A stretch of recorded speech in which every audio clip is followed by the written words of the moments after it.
die in the hospital under my care here. Oh, really? I come on the staff of the hospital down here in 1963, and I was on for 37 years till 1999 or 2000, when I gave it up, when I closed my office. And I was one of the last doctors to deliver babies in this hospital. They ought to be doing that now. There's no reason why not. Right. I'm sure. Medicare stopped it. Yeah. Medicare has screwed up medicine totally. It has taken medicine from a compassionate profession to a corporate organization. I agree with you. Dollar. Yeah, it's become a money thing.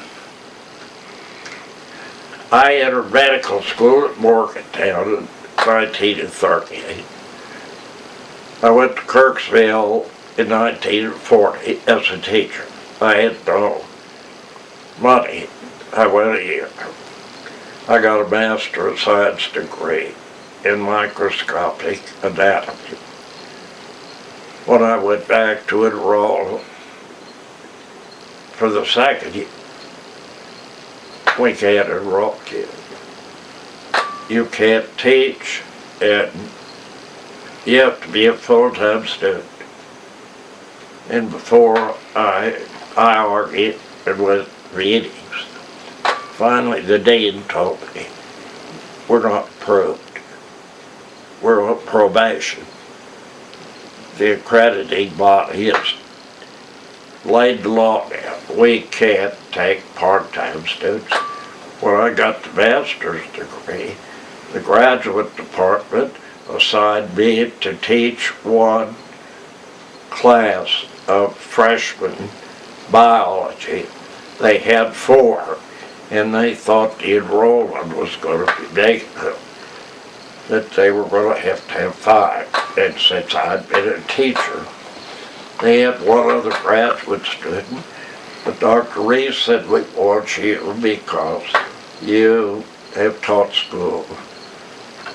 I taught school then 10 years. And you know more about students, that's why we want you. So I had to tell him, well, I can't do it. And one of my teachers, a PhD, was that Dr. Dodds, who wrote our book that I taught when I left. I took the course Histology and Embryology. He was the first American to write and publish a human embryology book in the early 1930s. I didn't know this then. When he told me, he just got on and said, you apply to some other school, don't you tell them you want to go to school. If you have, they won't take you. They want teachers. They got all the students. And he gave me about 10 schools, writing schools, and 3 of them were osteopathic. And I said, what kind of quack institutions there's I can remember? I know, that was a lot of attitude that people had about osteopathic, was it? And he looked at me just disgusted. He was at Johns Hopkins, PhD. They're medical schools, they're good medical schools. And he sort of, with a sneer, said, the only thing they're not approved by the American Medical Association. Well, later, I found the American Medical Association was practicing planned scarcity. That's what they've been doing for years. Planned Scarcity.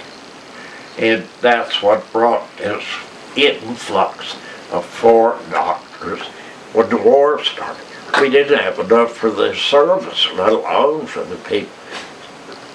This country was flooded. And half the time, you know, whether you get the good trade person or not, or rather you just one, like Dr. Jim said that they sent out on the first.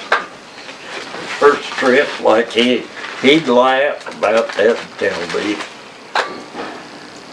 what would you do on your first call? And I said, well, I don't know. He said, well, was anything to do? If they were hurt, cut, bruised, or something, or needed a wound, or a boil last, or something. There wasn't anything but to sit down and talk to them if they were sick. And he said, that's what I learned to do, just sit there and talk to them, tell them they're going to get better. Just stay right in. Well, you were always fortunate to have a good manner with your patients. You had a good way of treating your patients. Well, and you had a good memory for it. I was dead just like my dad told me when I was a little kid. You treat everybody that you see just like you'd like to be treated. I don't care whether he is ragged, whether he is well-dressed, whether he has money or no money. Rich or poor, I think's about it. You treat him like, if you treat like you'd like to be treated, most of them will treat you the same. If you want respect, you have to respect other people. That's what he taught. So, when people come in, and as I started to 10, when I went to work at 10, nobody at that school mentioned dollars, cents. They taught you was a community servant. When I got to Kirksville, I heard the same lecture in 1940.